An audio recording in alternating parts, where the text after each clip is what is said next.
Don't worry, my love. We'll take what's ours and go. Kevin, with an air of confidence, lightly stroked her arm and replied in a low voice, as soon as Miguel signs those papers, everything will be ours. They won't even notice.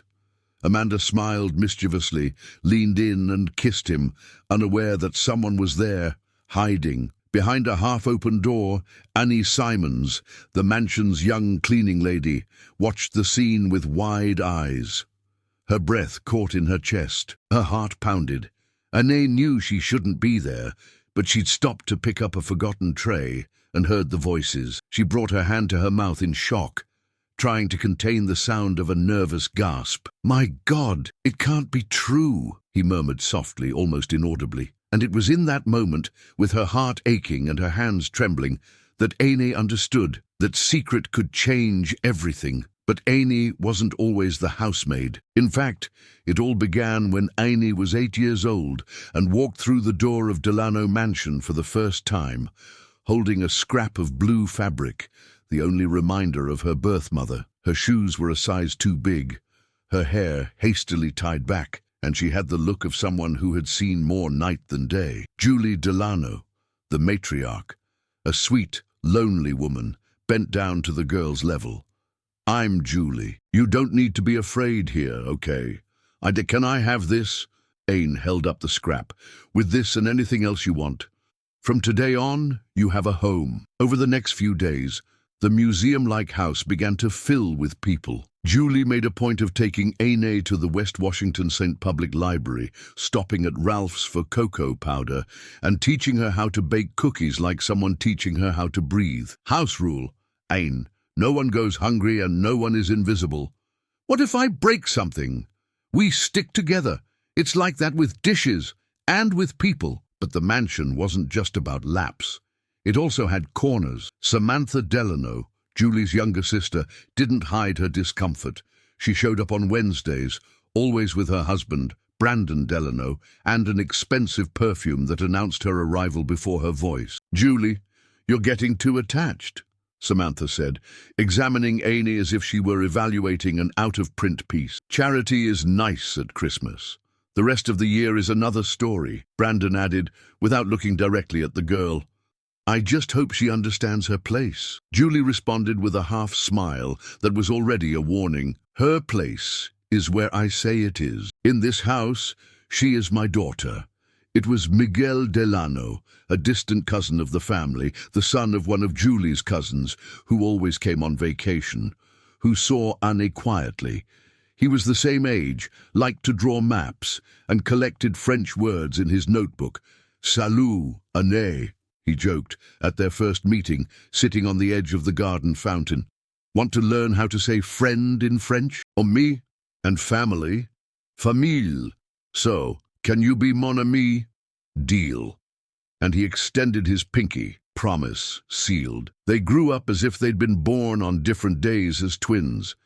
They'd ride their bikes to Seaport Village, share a cheap hot dog while watching the boats, and walk back down India Street practicing their accents. At night, they'd climb to the terrace to watch the planes curve down toward San Airport. Miguel noticed the way Samantha's gaze cut through Annie.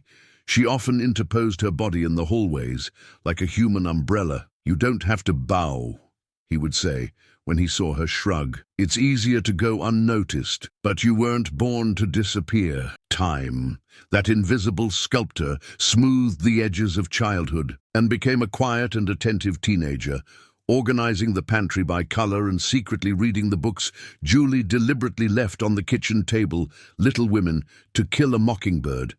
Julie called her my list girl. List of what, Mommy Julie? Of the things you want to achieve, list everything. Life loves to be challenged. The tension between Samantha and Brandon only grew.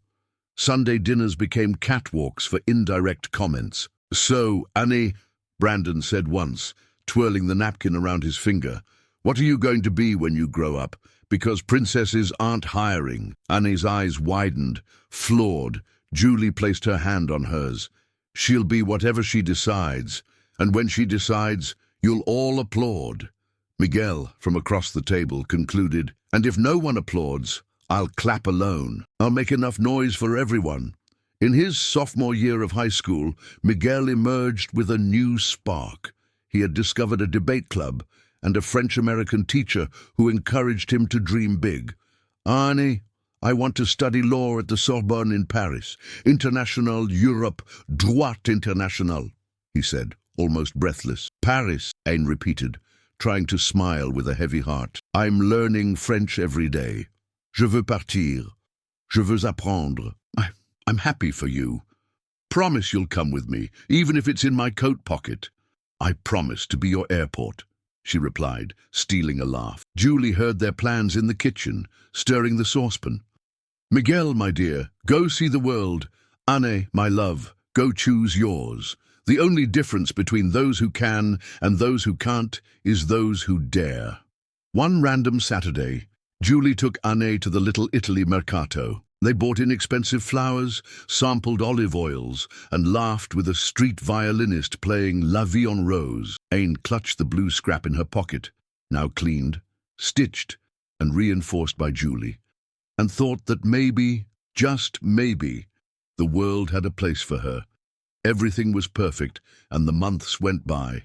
There, among pots of lavender and the fountain that Anne always swore sang softly, Anne Simons and Miguel Delano knew that their childhood was ending. Miguel arrived with a backpack slung over his shoulder and a black-covered notebook.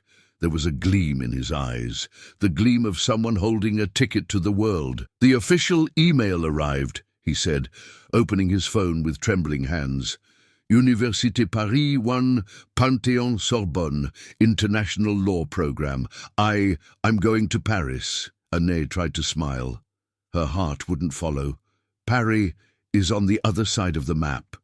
"I promise, Anne. Je reviens. I'll be back." He pulled a cheap Eiffel Tower keychain from his pocket.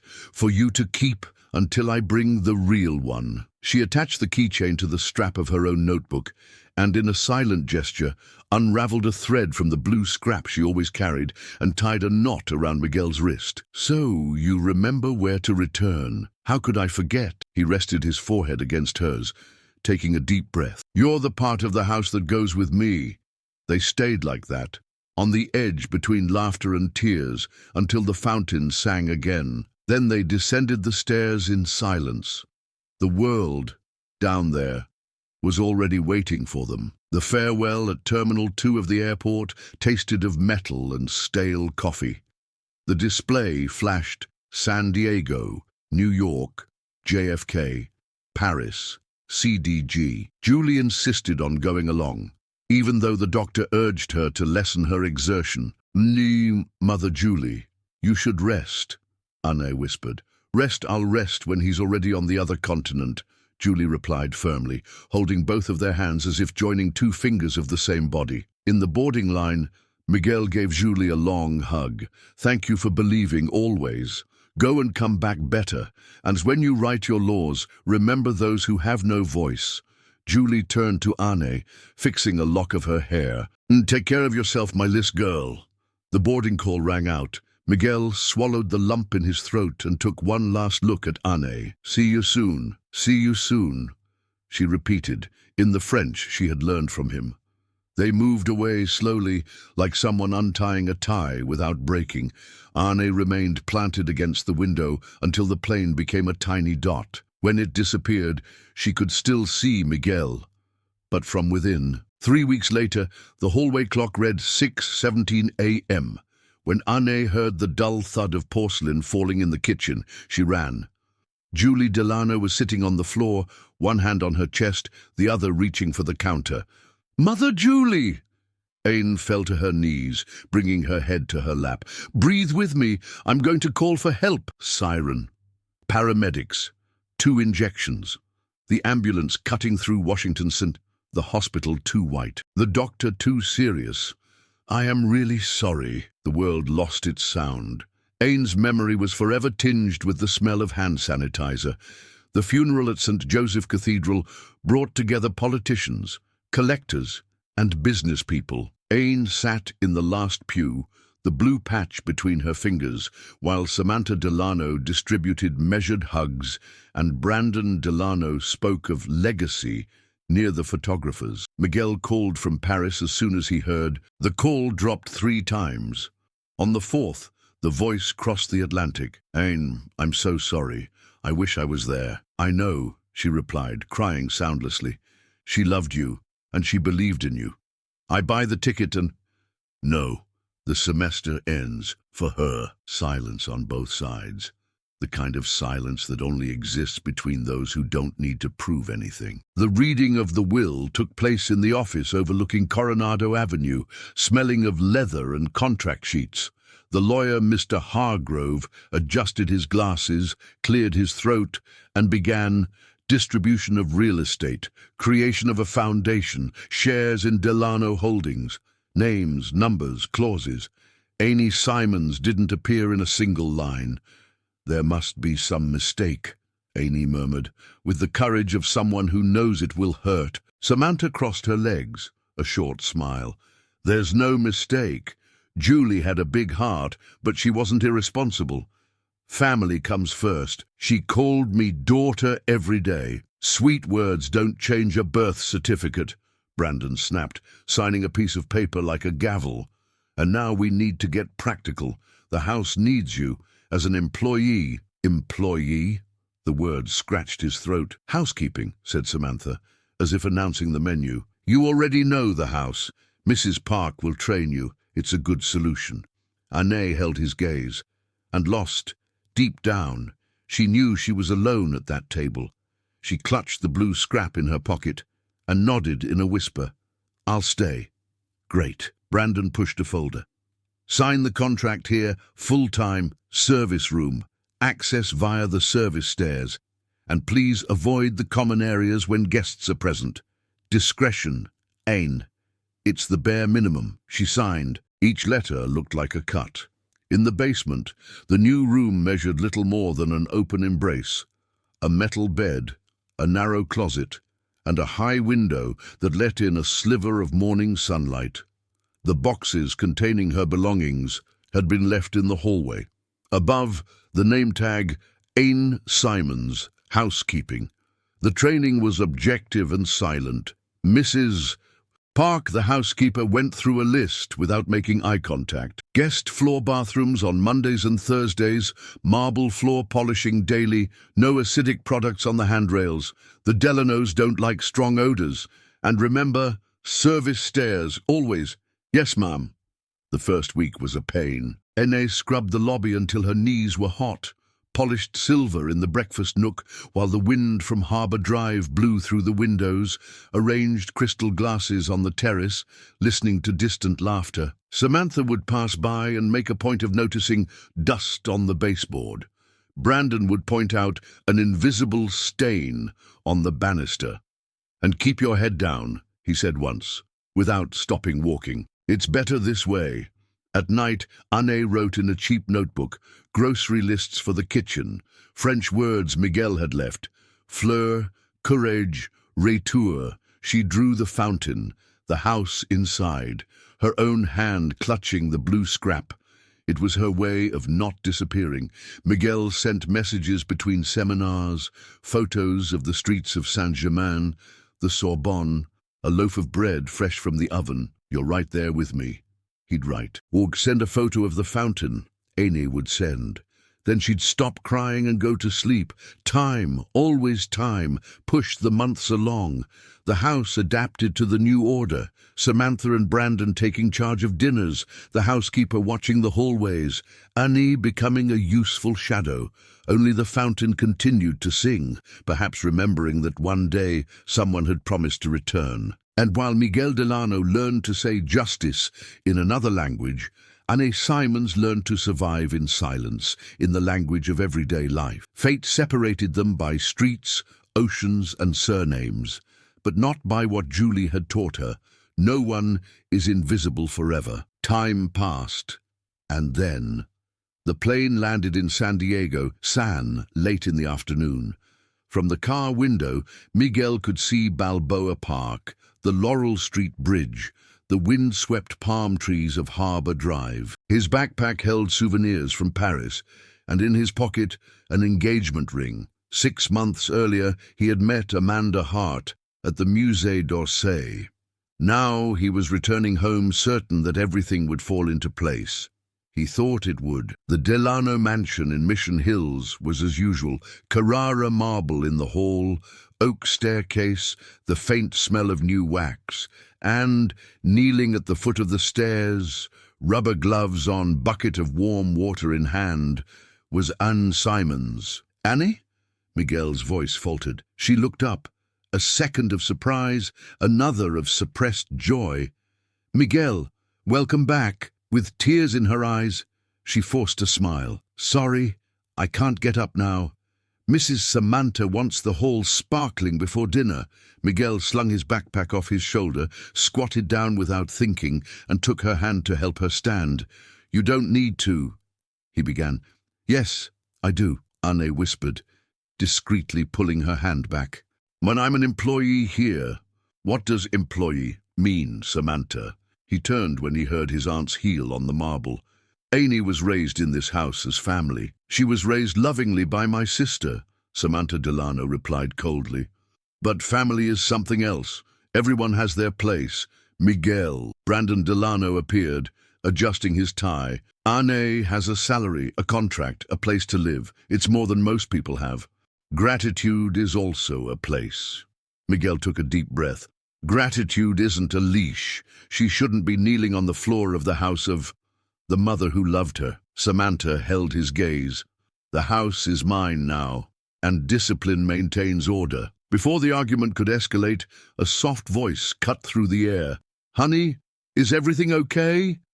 Amanda Hart appeared in the doorway, wearing a cream dress, her hair tied in a perfect bun, and a subtle perfume. She touched Miguel's arm with practiced sweetness. "You just arrived. Shall we take a breath? This is Amanda, my fiancée," Miguel introduced, still tense. "Miss Samantha, Mr. Brandon, it's an honor." Amanda smiled impeccably. "Your home is stunning and organized." His eyes swept over Annie as if examining a painting on the wall. "Efficient teams are a treasure." "Finally, someone who understands the language of the house," Samantha praised, satisfied. "I propose a toast today," Amanda continued lightly, "to Miguel's return and to harmony. Problems are solved calmly. Calm hearts see better solutions." Miguel bit back his reply. He watched Anne go back to rubbing the marble, silent, her knuckles whitening beneath her glove. It hurt. Minutes later, he found her in the service hallway, between the pantry and the laundry room, where the noise of the washing machine drowned out conversations.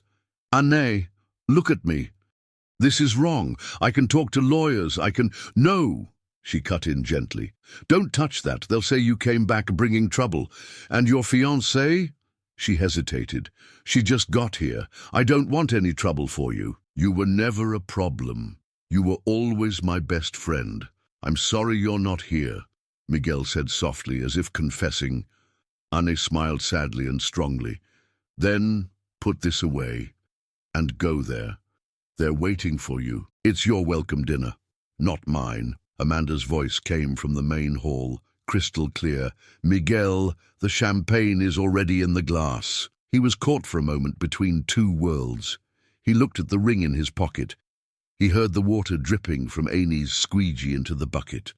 "I'll come back and talk to you. I promise." "Promises," Annie murmured, not ironically, just tired. "Go, Miguel." At the set table, Amanda intertwined her fingers with his, smiling at Samantha and Brandon as if she were already Delano by surname and demeanor. "He's beautiful when he cares," she said warmly, turning to his parents. "I'll make sure he never loses that, and that nothing gets in the way of our future." Miguel raised his glass. The sound of the toast echoed off the high ceiling. In the hallway, Anne wrung out the cloth and continued, each mop a lump in her throat. The shock of reality had arrived. He, engaged to the perfect woman, she, in a grey uniform, invisible in a house she once called home. Night fell over San Diego with that postcard glow, lights on the Embarcadero, a light sea breeze drifting in from Harbor Drive, and a warm breeze rippling through the palm trees along Pacific Highway. Amanda left the Delano mansion saying she needed to call the wedding planner. Instead, she took a ride-hailing service to Little Italy and entered the discreet lobby of La Pensione Hotel. She went upstairs unannounced. Room 412. Kevin Walsh opened the door with a smile he'd never give a nephew.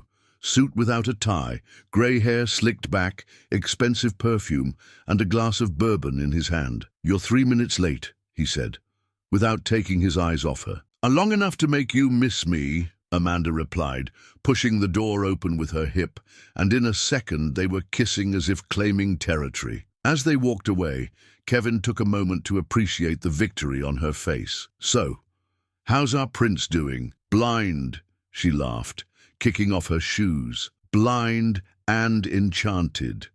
Mom and Dad, they want me in the family. They use the word vision like it's French perfume.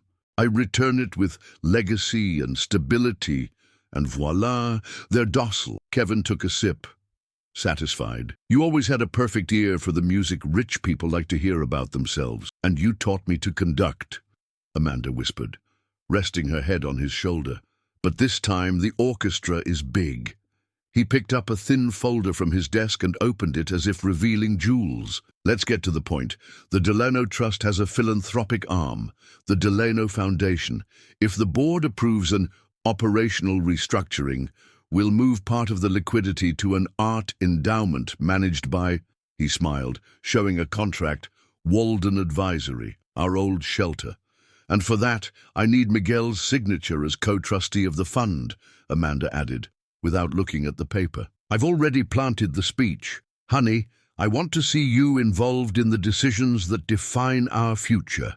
"He'll sign." Kevin looked serious for a moment. "Avoid a rigid prenuptial agreement. If it's unavoidable, make sure you include exceptions. Art donations, curatorship fees, international consulting, black boxes with legal seals. I've already made his mother repeat, art is an emotional investment, twice today," Amanda smiled. Tomorrow she'll think it was her idea." He watched her with a mixture of pride and ancient hunger. "Don't fall for comfort. Remember Palm Springs? You softened, and we paid dearly." "I didn't soften. I learned, and now I win," Amanda replied firmly. Kevin handed her a second phone. "Just for me. No messages on the main one. Miguel's dad seems like the kind who checks statements and call logs when a hunch strikes." "Brandon and hunches," she laughed. "He only wakes up for profit." The next day, the uncle's official introduction took place on the mansion's terrace, overlooking the sunset behind Balboa Park. Samantha and Brandon were impeccably dressed, each with a glass of champagne. Amy moved around silently, placing linen napkins next to cheeses she rarely got to taste. "Kevin Walsh," Amanda said with calculated pride, "my uncle and mentor. Delighted." Kevin inclined his head. "I congratulate you on something rare. Heritage and purpose." Brandon took the bait. "Purpose is an expensive word. As much as armor," Kevin slurred.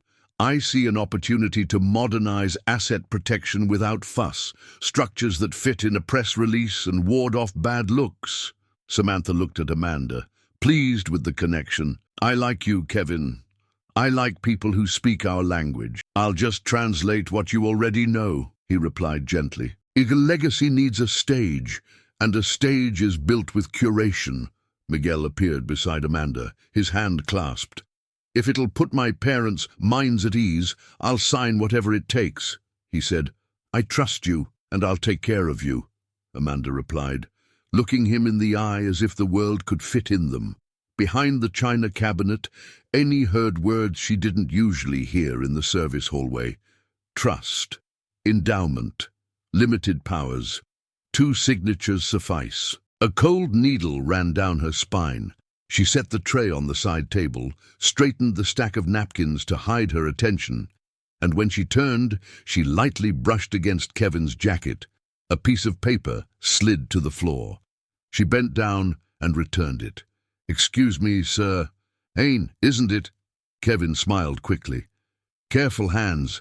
I admire that." "I do what I can," she said, swallowing back her awkwardness. On the paper, she read a heading before looking up: Walden Advisory, Draft Agreement.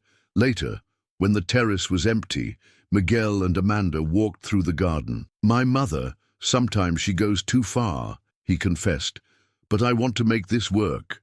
"We both do." Amanda squeezed his hand. "And I brought family to you.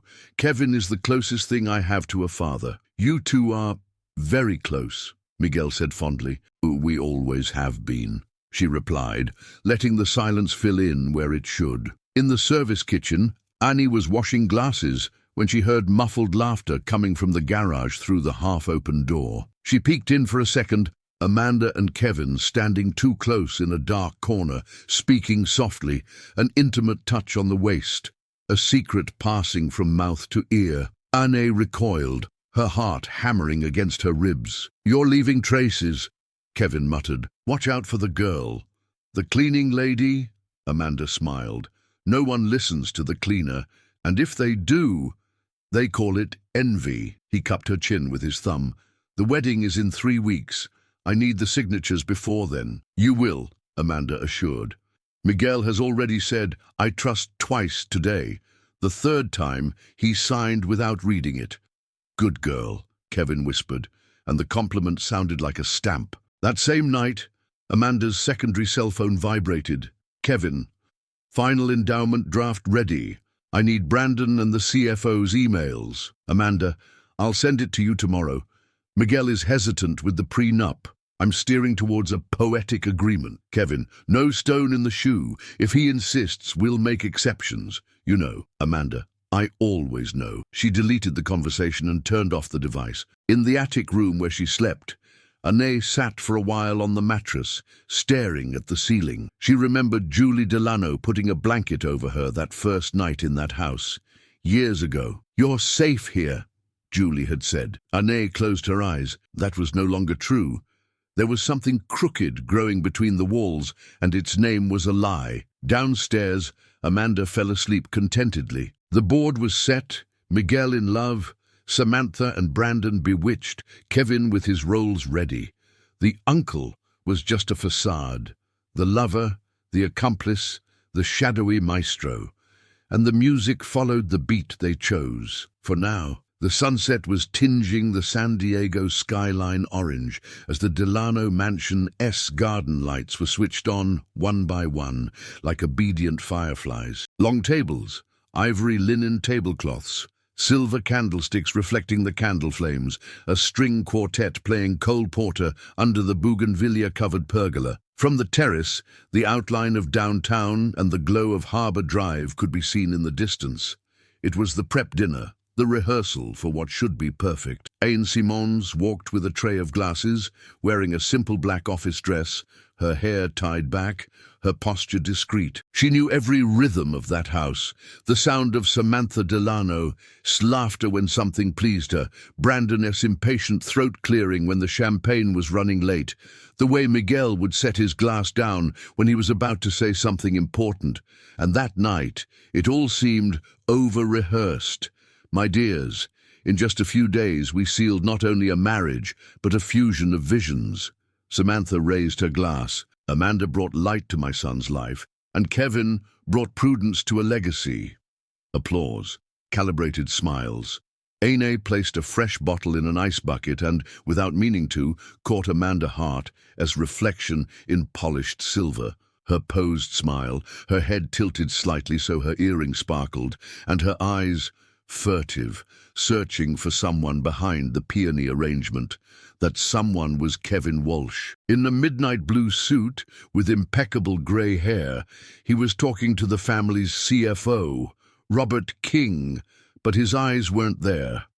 They were on the small black clutch Amanda was holding. A tiny wave between them, almost nothing, crossed the room like a live wire that only Aine seemed to feel. "More champagne, sir," Aine offered to Brandon. "Yes, and less ice next time, please." "Water is for the garden, not for Dom Perignon." "Of course, sir." At the other end, Miguel cleared his throat and tapped his fork lightly on his glass. "Guys, I'm not one for speeches, but today I have two obligatory ones." He smiled at Amanda. "First, thank you for choosing me. Second, I promise to be worthy of your trust, of your courage, of the future we will build." "Bravo!" Samantha proudly led the applause. Amanda tilted her head, deeply moved. "You are already worthy, love." Aine watched. There was tenderness in Miguel, genuine, like everything about him, and a precise response in Amanda, as if every gesture had been scripted. As she gathered napkins, Aine saw Kevin move naturally to the edge of the garden, behind a tall topiary. Amanda, seconds later, excused herself to touch up her makeup. Aine hesitated. She passed a pitcher of water across the main table and discreetly ducked behind the boxwood hedge. Low voices. "You're taking too much of a risk with your look," Kevin said bluntly. "Don't confuse precision with risk," Amanda replied dryly. "He needs to believe I only see him." "And you see the statement," Kevin added, amused. "I see what we need," Amanda corrected. "And then he signs." Aine took a step back, her heart racing. A branch creaked. Amanda turned her head, alert for a predator. "Who's there?" Aine emerged from the darkness with the professionalism she'd learned to wear. "Excuse me, ma'am. The maitre d' asked for more napkins." Kevin smiled lightly, as if defusing a bomb with a finger. "Aine, right? Thank you. Mindful hands keep the world afloat. I'm just doing my job, sir." "Keep doing it," Amanda said, too softly, "and avoid the shadows. They don't do anyone any favors." Back in the ballroom, the masks shone again. The quartet launched into Night and Day. Amanda held Miguel's arm as if he were the only one in the world. Kevin resumed his conversation with Robert King. "Tomorrow at brunch, I'll present a draft endowment just for risk assessment," Kevin explained quietly. "No signatures, just impressions." "The board is sensitive to headlines, Mr. Walsh," Robert mused. "Any move before the wedding might sound hasty. That's why we talk about curation," Kevin said. "Philanthropic packaging, cultural impact. The press loves it." Aine passed by with a platter of blinis and heard only fragments, as always. Still, a picture was growing in her head. Words like endowment, curation, draft, boxes, doors, keys. In the side hallway near the kitchen, Amanda intercepted Aine with a magazine-worthy smile. "You're doing very well tonight." "Thank you, ma'am. But be careful with your curiosity. In large houses, curiosity is noisy." Aine held her gaze. "I've learned to hear what others prefer not to say." Amanda didn't lose her smile. Her tone lowered a millimeter. "So listen. Tomorrow is the most important day of my life. Any noise, and I mean any, will have consequences." "For whom?" Aine asked simply. "For whoever makes the noise," Amanda concluded, leaving her expensive perfume in the air like a warning. Miguel appeared soon after, with 2 glasses of lemonade. "Aine, I wanted to thank you for what you've done. My mother doesn't always—" "No need, Mr. Miguel," Aine cut in gently. "I'm happy for you." He frowned, noticing a shadow he couldn't name. "And is everything okay?" she breathed. "I just want you to be happy, and for no one to use you." "No one will," he said, touching her arm with true brotherhood. "I know people." "You do," she confirmed, swallowing the rest. Across the garden, Samantha toasted Brandon and Kevin. "I like your serenity, Mr. Walsh," she said. "Serene men hide. Good safes." "Serene men hide nothing," Kevin replied perfectly. "They keep," Brandon laughed out loud, "we keep what's ours." "And multiply it," Kevin finished, clinking his glass against their crystals. Near the terrace stairs, the quartet paused briefly. One of the violinists took a photo of the sky with his cell phone. The blue light bathed the marble like a false blessing. Aine was collecting dishes when she saw, Quickly, almost invisibly, Amanda returned the second cell phone to her clutch. The screen was still lit, the notification fading K, a solitary letter worth a lifetime. The tension now had a body. It pulsed in Ain's temples, making the music sound like a cloth covering a dangerous box. She returned to the kitchen, set down the tray, and closed her eyes for 2 seconds. Julie Delano came to mind, the calm voice of someone who cured childhood fevers with tea and stories. When you're afraid, Anne, use your eyes. They take you out. She opened her eyes and walked back into the ballroom with firm steps. She saw Miguel smiling, Amanda laughing, Kevin listening. She saw Samantha satisfied, Brandon convinced, guests texting stories about the wedding of the year. She saw a perfect theatre, and he saw, above all, wires between Amanda and Kevin, a short, tense thread between Kevin and the Delanos, an invisible thread tied to contracts. Between Miguel and Anne, an old thread made from childhood that refused to break. When the quartet resumed their music, Kevin veered into the hallway of portraits. Seconds later, Amanda excused herself just for a moment. Annie, with a stack of napkins in her hands, stopped at the corner. She heard the rustling of silk. Last rehearsal. Kevin. Tomorrow is the final act. Amanda. No improvisations. I never improvise, she assured. The two exited through different doors, impeccably dressed. On stage again, they smiled for the cameras, for the toasts, for the promises. Their masks were weightless because they were custom-made. Anne returned to work, but something inside her had already shifted. The previous night's party would have ended beautifully in the photos, and yet there was a growing noise, a vibration that only those who truly listen can perceive. Tomorrow, everything would be at stake, and Amy, for the first time, began to accept that perhaps she would be the one to shuffle the cards. The wedding morning dawned blue over San Diego. The breeze from Harbor Drive carried the scent of the sea and gardenias. At the Delano mansion, gardeners were giving the hedge a final trim. The string quartet was playing under the pergola, and decorators were arranging ivory ribbons on the garden benches.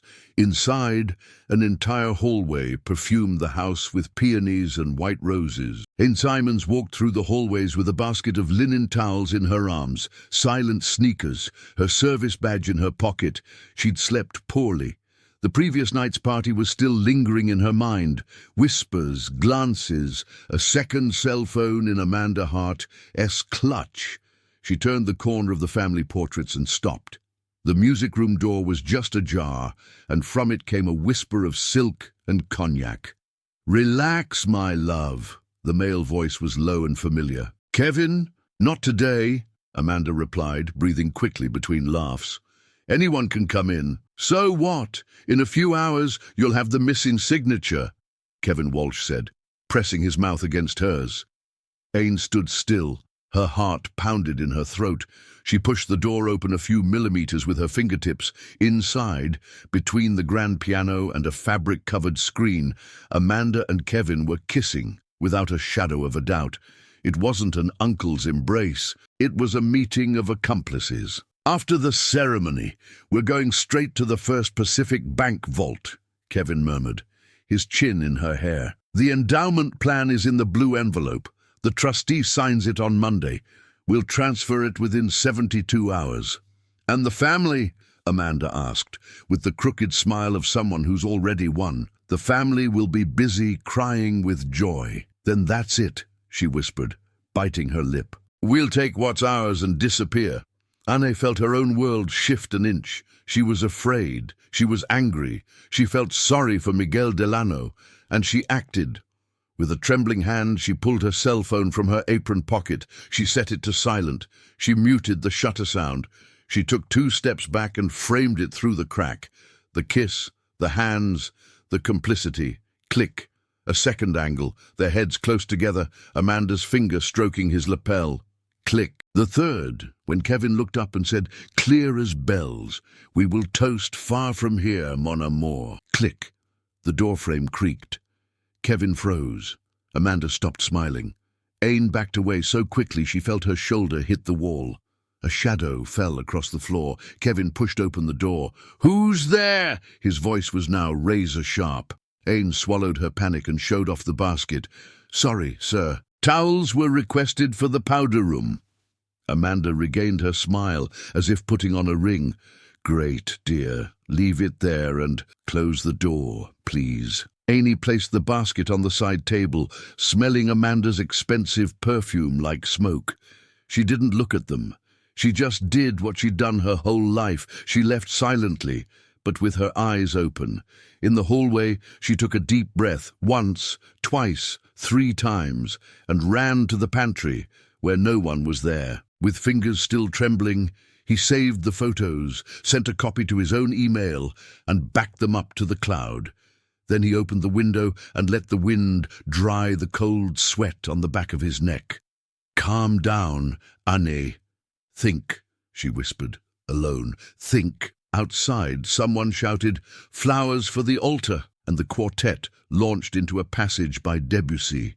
Inside, Anne knew she had just seen something that would change the day, and perhaps the lives, of everyone in that house. For the next hour, the world spun as it always does at high-end weddings, vendors coming and going, the wedding planner shouting schedules, Samantha Delano checking table seating, Brandon checking the menu with the chef, and Miguel, handsome, nervous, rehearsing vows in front of the mirror in his father's office. Ain moved around like a productive ghost, but inside she was waging a war. If she spoke, she'd lose everything. The little room in the back, her job, her little piece.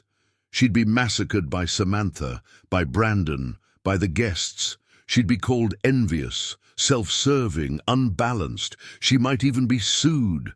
And Amanda would crush her with a leap.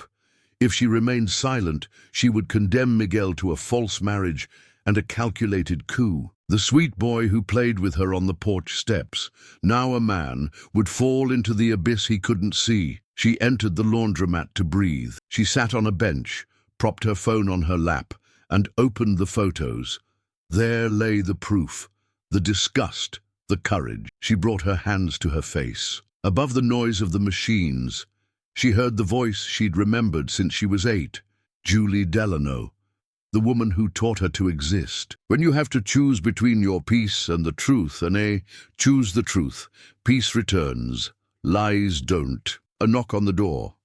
Valerie Ortiz, the housekeeper, appeared, her eyes kind. "Everything okay, dear?" "Val, if I tell you something, do you promise not to think I'm crazy?" "It depends on how crazy you are," Valerie smirked. Aine hesitated. She showed a photo. Valerie put her hand to her mouth and swallowed hard. "Oh my God, I need to tell Miguel. It's going to be a bombshell. I know. What if Mrs. Samantha turns against you?" "She will." Valerie took a deep breath. "Then let me be your witness. If they try to silence you, I'll tell them too." "Thank you," Anne said, her eyes burning. "But I don't want to set you on fire. I've worked here for 20 years.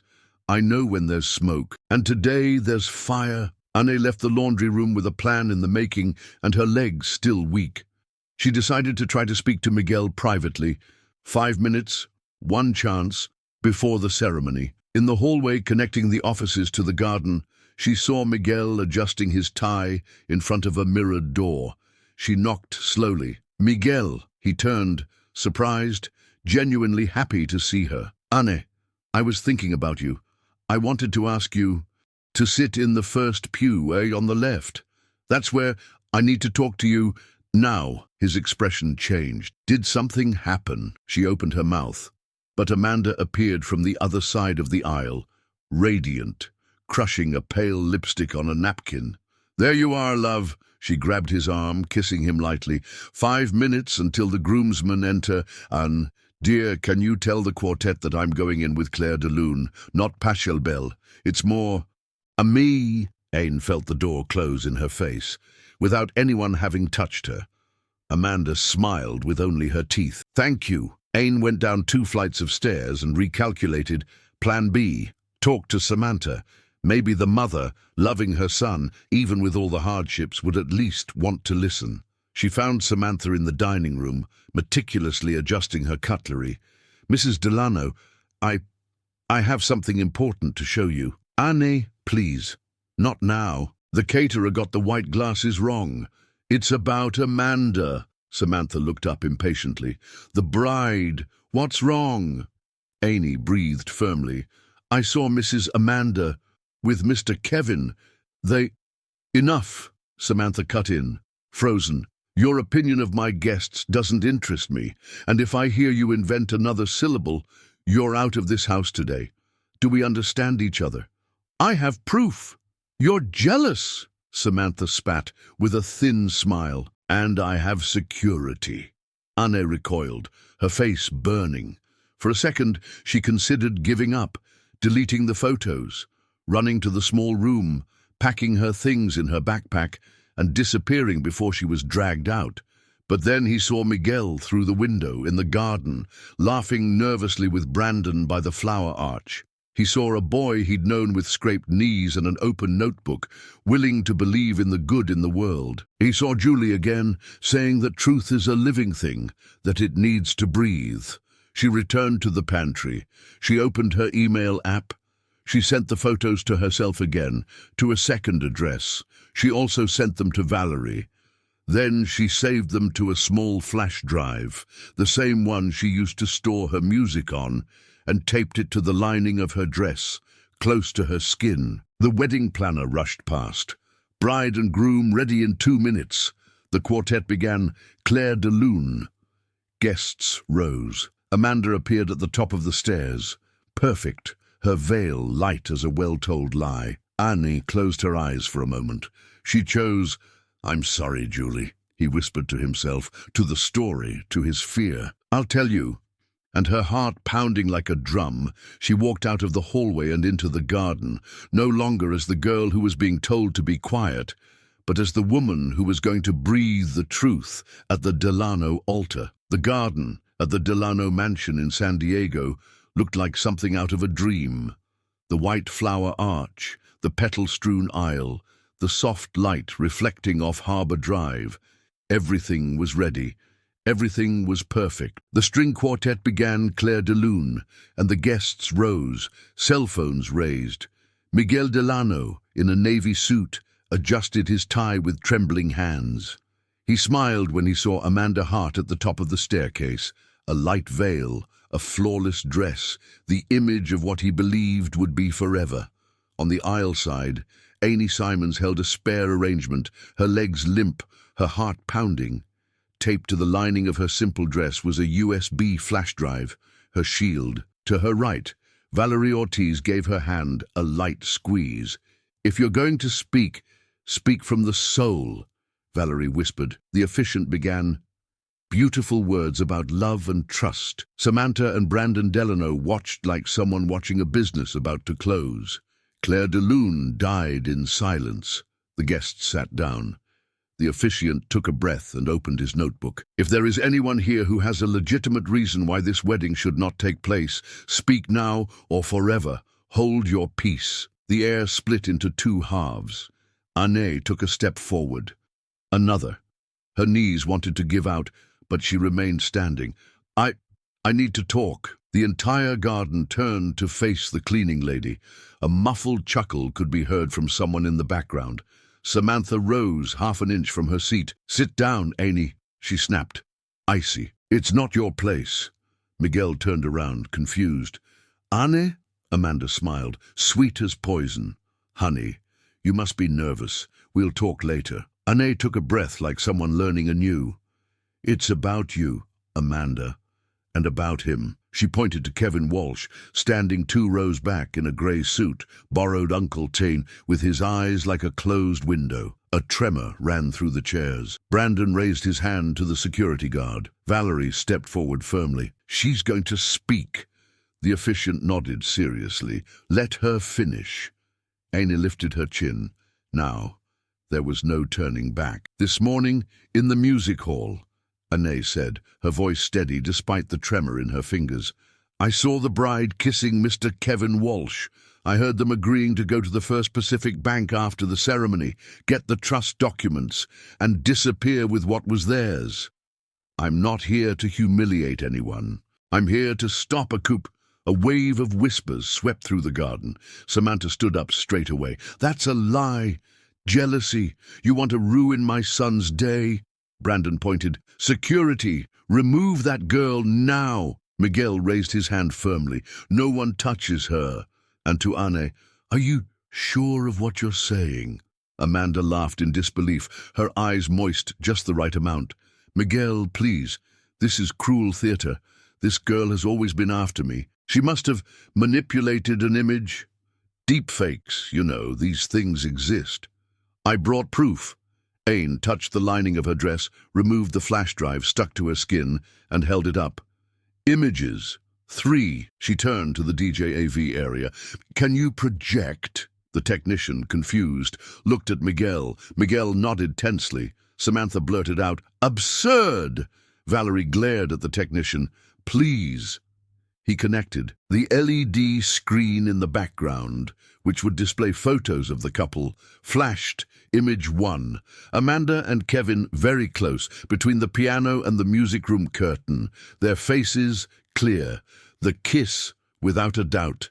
A collective ah echoed through the garden. Image 2.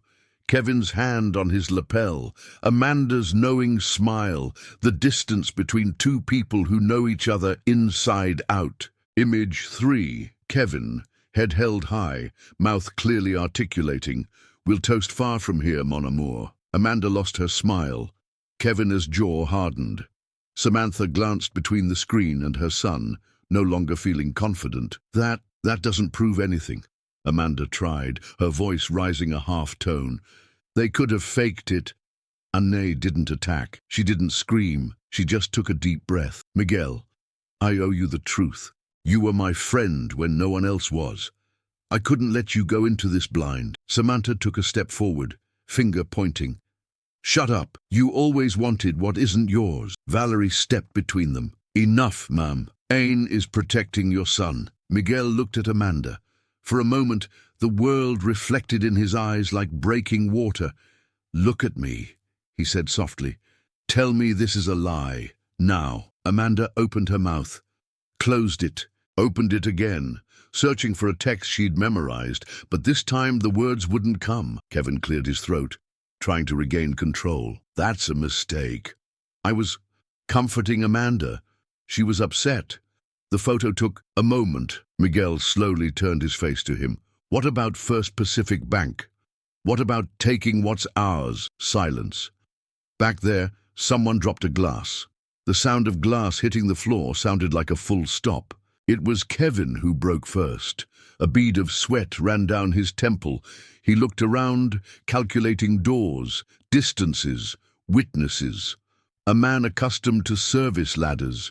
Brandon took a step toward him. You're the one who brought this guy to my house? Miguel asked his parents, his eyes never leaving Kevin. Brandon hesitated. Amanda said he was her uncle. It seemed convenient. Samantha tried to regain her composure. Miguel, let's talk inside. This is a terrible misunderstanding. Miguel raised his voice for the first time. No, the conversation is here now, in front of everyone. Amanda lost her mask for a second, just a second, and in it all the truth came out. Impatience, anger, disdain. Okay, she spat softly. You want the truth? The truth is I'm tired of rich men with mom and dad bossing them around. You were the easiest. A chorus of astonishment. Kevin tried to move to the side. Valerie gave a discreet signal to the security guard. 2 security guards positioned themselves at the garden's exits. Anne, her hands still shaking, took a step back, as if clearing the stage for justice. I loved you, Miguel said to Amanda, his voice aching. At least I thought I did.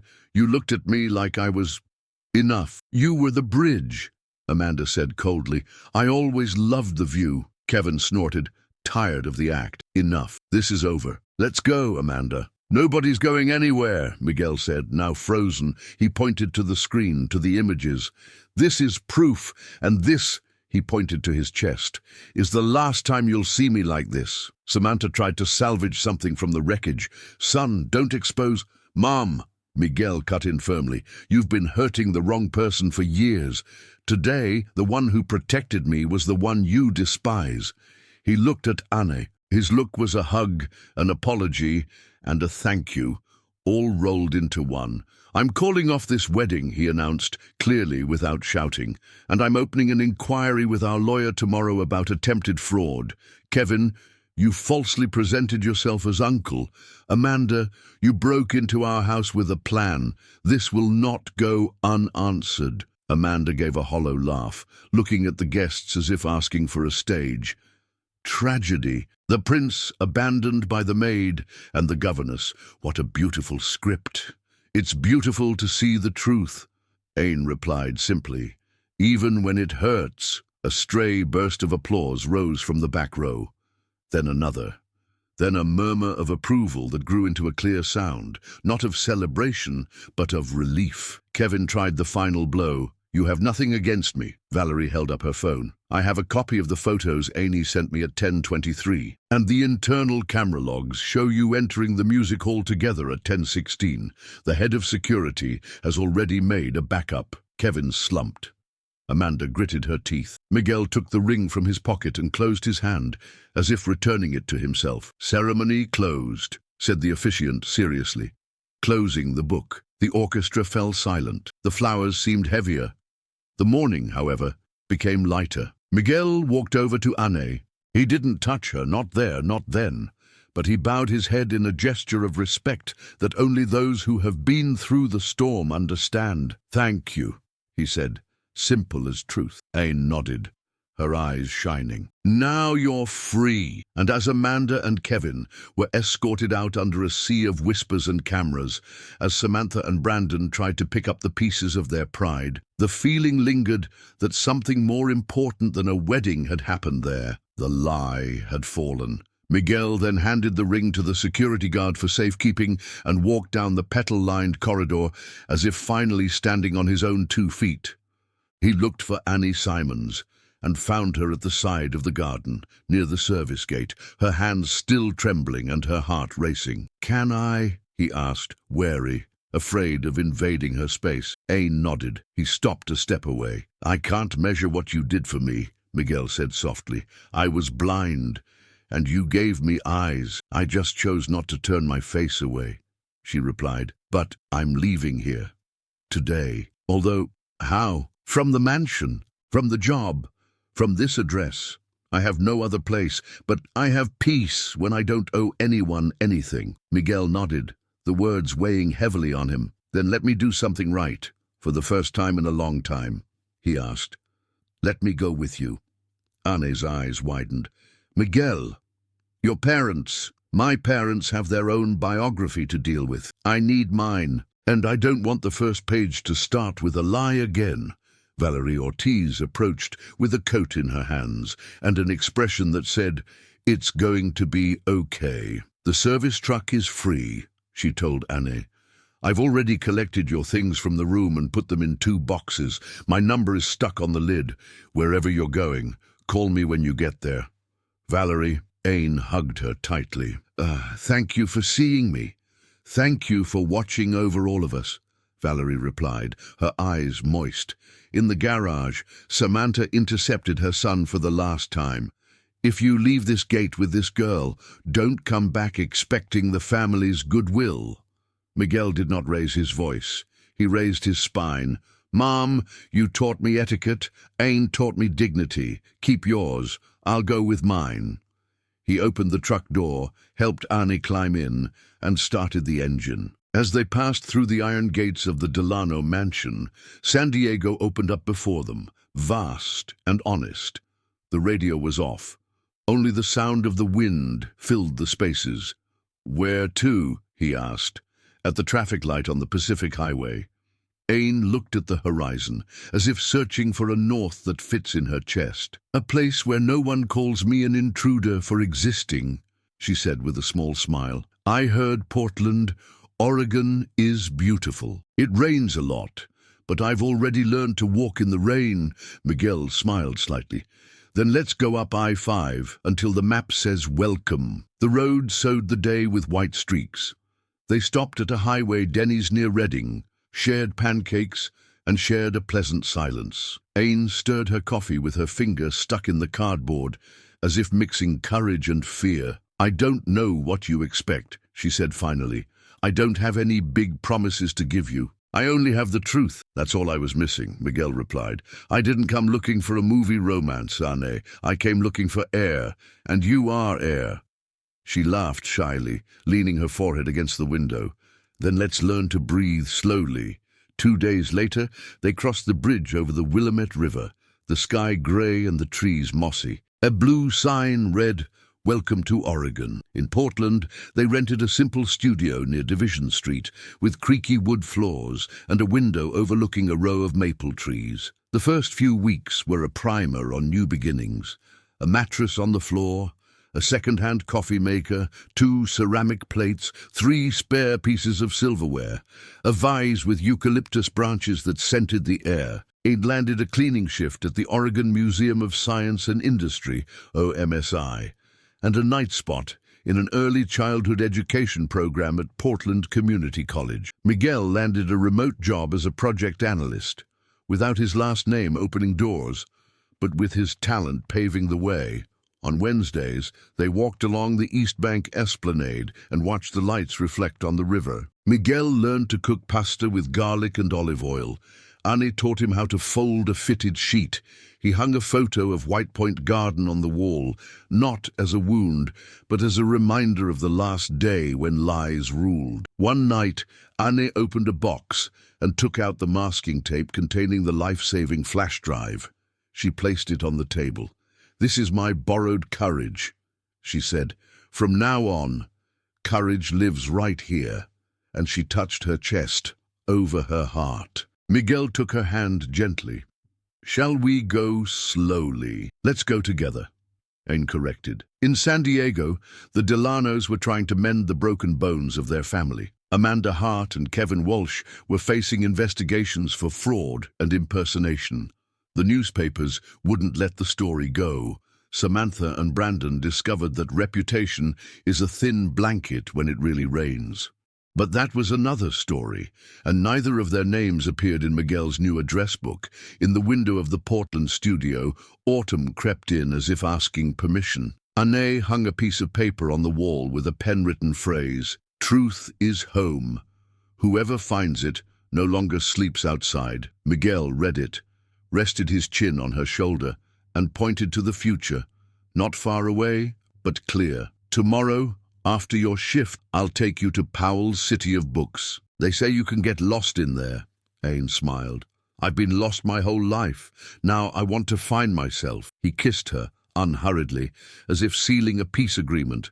And in that new city, with borrowed furniture and paper plans, the two understood what a true ending is. It's not grandiose, it's dignified, and dignity, when it arrives, transforms any address into a home. End of story.